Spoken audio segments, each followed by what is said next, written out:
Alright, so I figured I might as well violate the golden rule of talking while sick, and I should show you this, which is a recording of how I drew the art for the last episode on my laptop.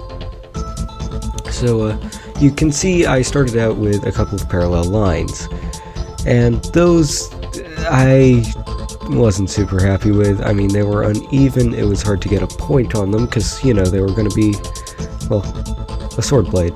So eventually I just used another color to find a midpoint using 45-degree angles. And then here I found the annoying reality that you have to use a single pixel wide line to get a truly centered one, which is annoying, but sure. So then I made a nice point for what I was using. Yeah, I made a couple mistakes with the fill tool. So yeah, you can see it's starting to take shape. It looks sort of like a sword blade. A couple times I let go of shift, which was keeping my lines at 45 for 90-degree angles. But yeah, and then of course I used copying and pasting to make sure that both sides were even though I had already failed at making it perfectly centered. That's an easily changeable thing. So yeah, then there came the issue of the sides of the hand guard. With those, I had a bit of difficulty making some decent sized circles, but I got them pretty well, and I positioned them, I think, rather nicely. Then I filled the whole thing. This is one of the few times I really regret limiting myself to tricolor, because if I had some cyan to draw that diamond sword as diamond, it would look a lot cooler. And yeah, there I'm just adding some blood because, you know, I just slaughtered a bunch of things. And I mean, I slightly went over the lines a bit with my drawing, but I mean, I'm dysgraphic, I can't not. At least it's better than otherwise. So yeah, at first my plan was to have there be like a shadowed me face behind the sword, but I realized pretty quickly that it was way too late for that. I'd already drawn the sword, which was in the foreground, and sadly my free paint program doesn't support layers. Yeah, it's worse than MS Paint, but I don't have a PC. I do have Photoshop on my desktop, but it was late and I didn't want to install the drivers. So here you can see that I decided to create my head at an angle off to the side. And I spent a while trying to make sure that the angles were perfect, but again, worse than MS Paint, so I couldn't really do that. So eventually I just settled for drawing some lines as close to perfectly as I could. Ended up with a bit of a weird quadrangle there instead of a perfect square, but I'm happy with it. And there you can see me drawing in my glasses, which they were harder than you'd think, especially because the cat started crawling over my hands. So you can see that I messed up changing the opacity at first.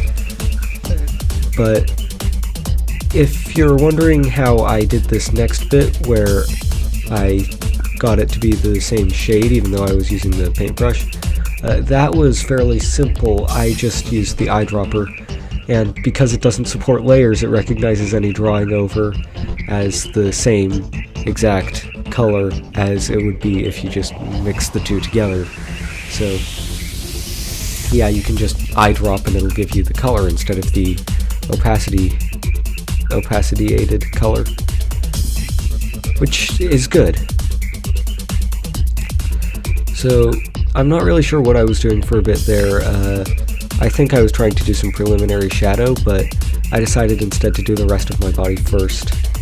And I forgot that there was an edge back there, so I filled the entire thing with green for a sec, but I fixed it. And then I decided, why not, let's make something a little unusual. So I copied my head, and I inverted it and decided to make an Enderman. I probably should have copied the rest of my body, but I don't know what I was thinking, and by the time I realized that, it was too late. So there I got a nice shade for the Enderman's eye, and then replaced the lens of my glasses with it.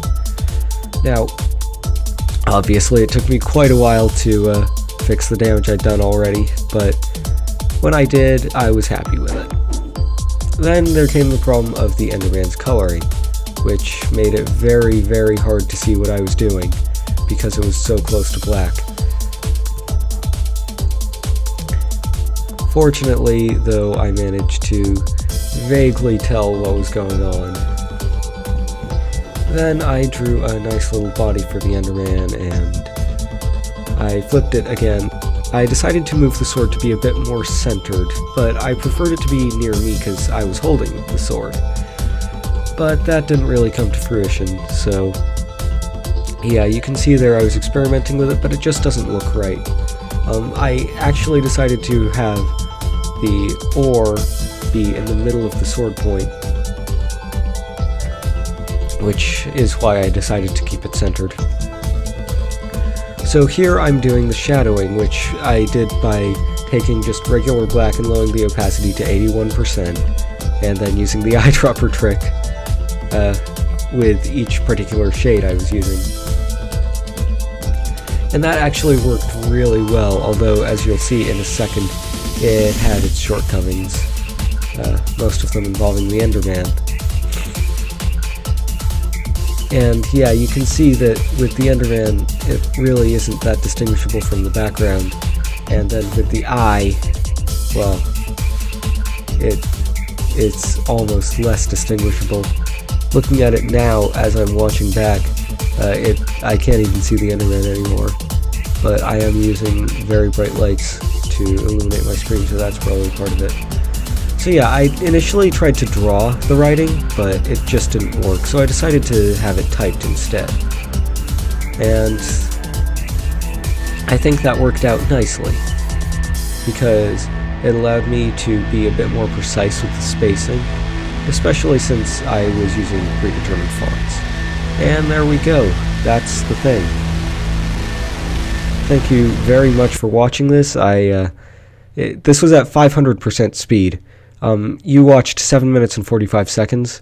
This actually took about 40 minutes. I cut out a bit where I was queuing up music. So yeah, thanks for watching.